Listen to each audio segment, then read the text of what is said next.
Hey guys, back on another video, and someone asked me, should they do a refinance to buy an Airbnb property?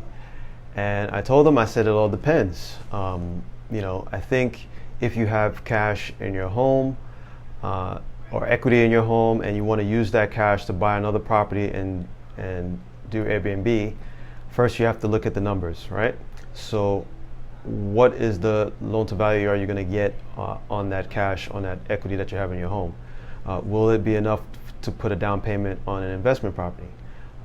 Also, if you're going to do Airbnb, and this is what I stress to a lot of people, the location of that Airbnb is important, because maybe that city, county, or municipal county may not allow Airbnbs. There may be a ban on Airbnbs, especially if you live in Florida. Certain areas may not allow for Airbnbs.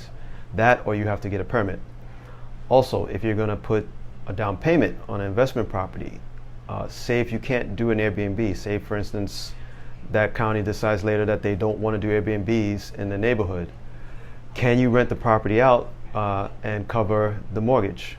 And this is where I see a lot of people go wrong. They don't put down enough on the property.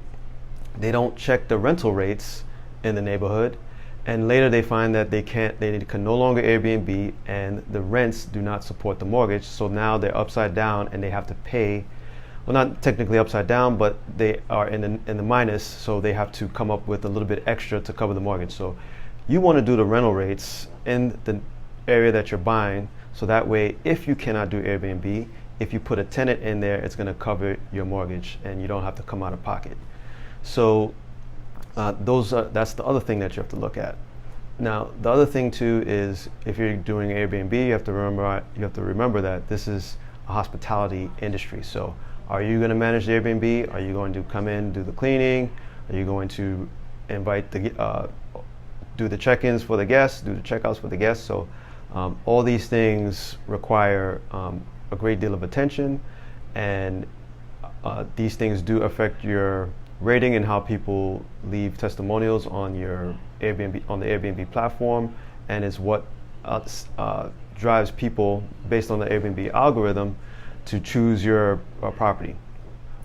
You also have to market your property. It has to look a certain way. You want it themed nice. You have to have certain things. So when you refinance and you pull cash out, will you be able to do all these things? So these are some of the things you have to ask yourself, and do your numbers, do your due diligence to see if this is a viable option.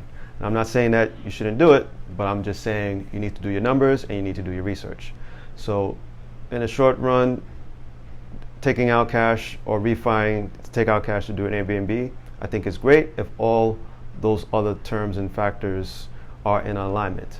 But if it doesn't make sense, leave the money in your house and wait for the next best opportunity.